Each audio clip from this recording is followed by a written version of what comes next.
Florent Pagny explique qu'il s'en va au Portugal pour des raisons fiscales et il explique pourquoi. Écoutez.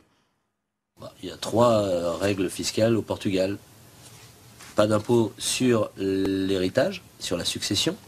Pas d'impôt sur la fortune. Je ne suis pas fortuné, mais j'espère y arriver. Mais surtout, pendant 10 ans, pas d'impôt sur les royalties. Et dans le genre Macron, ça rime avec pas con, je l'ai entendu dire à un moment que ce serait aussi pas con. Alors, quand on dit revenez, eh ben, mettez des règles, changez les règles pour que les gens reviennent. Quand un mec a bossé toute sa vie en payant des impôts, le jour où il est mort, on lui reprend encore la moitié. C'est pas une honte, ça. Mais vous n'aurez pas la liberté de penser. Ça, c'est un truc qui me rend fou, ça. Si on aime si peu son pays, qu'on l'abandonne simplement parce qu'on paie trop d'impôts, c'est que franchement, on ne mérite pas tellement d'être français.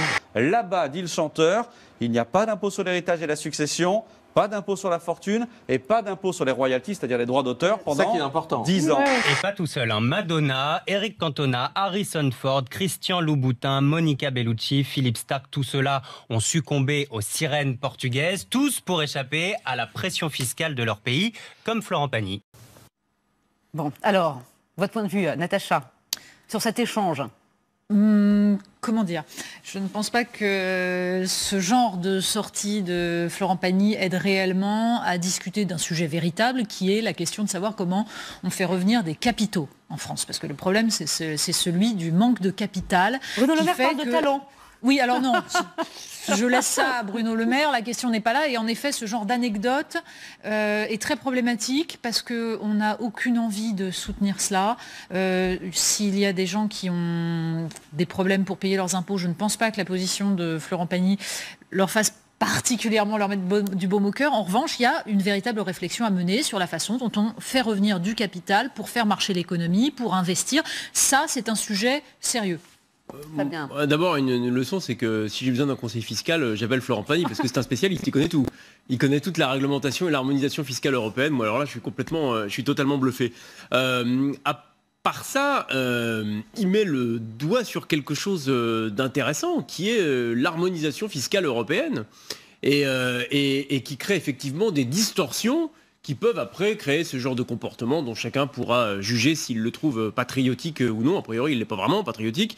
Mais on en parlait à la fin de la semaine, puisqu'on va parler d'Europe aujourd'hui. À la fin de la semaine, il y a un Conseil européen où seront notamment étudiées la possibilité de mieux taxer les GAFA, ces géants du numérique, Google, Apple, Facebook, Amazon. Et pourquoi?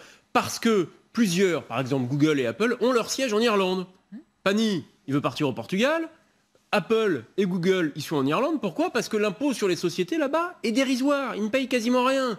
Donc ils enregistrent des milliards de profits, des chiffres d'affaires qui sont parmi les plus importants dans le monde et ils payent peanuts en impôts. Et tout cela à quelques encablures de la France. Donc il y a un sujet fondamental qui est posé à la fois par les mastodontes du numérique et à la fois par notre ami Florent Pagny, sur l'harmonisation fiscale en Europe. Et puisque l'heure est au grand discours européen, puisque Emmanuel Macron s'apprête à en prononcer un cet après-midi, c'est peut-être un des sujets qu'il faudrait aborder. Vous pensez que ce sera à l'ordre du jour pour son grand discours à la Sorbonne tout à l'heure, l'harmonisation fiscale mais européenne? l'harmonisation fiscale, il en a fait un sujet, puisque dans la réforme de la fiscalité qui est mise en place et qui sera d'ailleurs discutée en Conseil des ministres demain avec l'examen du projet de loi de finances, il y a la réforme par exemple de l'impôt sur les sociétés. Aujourd'hui, l'impôt sur les sociétés en France c'est 33%, c'est l'un des plus élevés d'Europe et Macron et son gouvernement veulent l'abaisser à 25% sur la durée du quinquennat et donc le rapprocher de la moyenne de ce qui se passe en Europe. L'harmonisation fiscale, c'est une nécessité européenne. Mais je sens que Natacha n'est pas d'accord avec ce point. Que ce soit une nécessité européenne, ça fait des années qu'il y a plusieurs personnes qui le disent.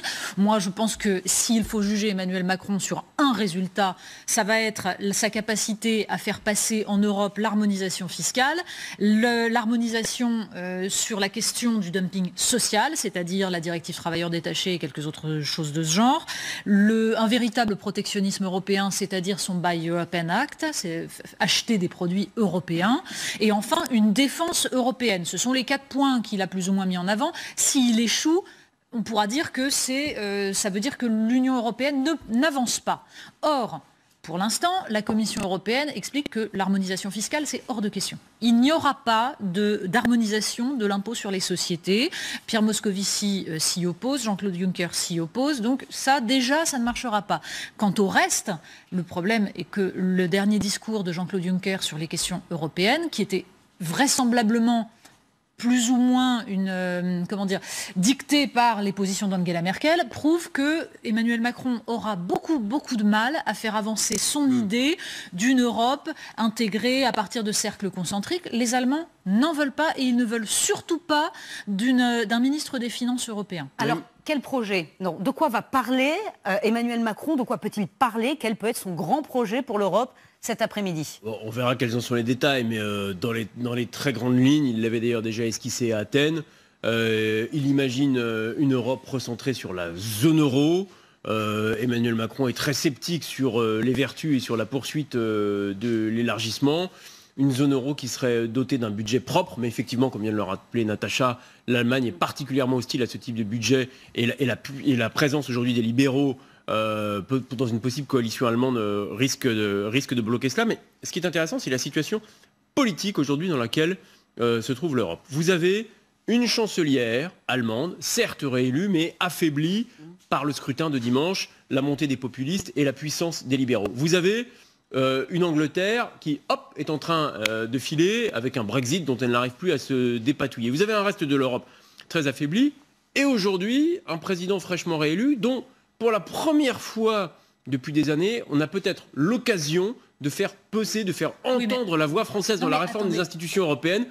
Nous verrons bien ce qu'il est possible de faire, mais il y a ce qu'on appelle un alignement des planètes. Cher Fabien, il n'y a aucun alignement des planètes. Angela Merkel va pouvoir se servir de cette coalition un peu compliquée pour affirmer sa position, qui est de dire non à Emmanuel Macron. Et surtout la souveraineté européenne dont parle Emmanuel Macron. À quel moment existe-t-elle? Siemens est en train d'absorber Alstom parce que l'Allemagne poursuit une politique purement souverainiste, c'est-à-dire défendre ses intérêts industriels. Et nous sommes incapables de comprendre qu'il y a un rapport de force. Une souveraineté européenne, ça nécessite de la solidarité. Pour l'instant, il n'y en a pas parce que l'Allemagne se sent toute puissante et n'a pas besoin de cette solidarité. Natacha, alors, si on veut se défendre face aux Américains, face aux Asiatiques, il faut se donner les moyens de bâtir des géants. Bâtir un géant du rail avec les Allemands, le conseiller de l'Élysée qui a accepté de dépecer Alstom, c'est Emmanuel Macron. Ça prouve que concrètement, quand on est au pied du mur, notamment sur des questions industrielles, eh bien, on ne défend pas la souveraineté. On ne défend pas la souveraineté française et donc on ne défend pas la possibilité d'une souveraineté européenne, c'est-à-dire indépendante vis-à-vis des États-Unis. Le sujet là n'est pas la souveraineté française, mais en l'espèce sur Alstom, la souveraineté européenne qui n'existera pas puisqu'on a vendu nos turbines nucléaires aux États-Unis et que donc nous n'avons plus aucune souveraineté militaire. Donc je ne vois pas bien comment on peut faire une défense européenne indépendante. Donc, vous voyez, c'est concret.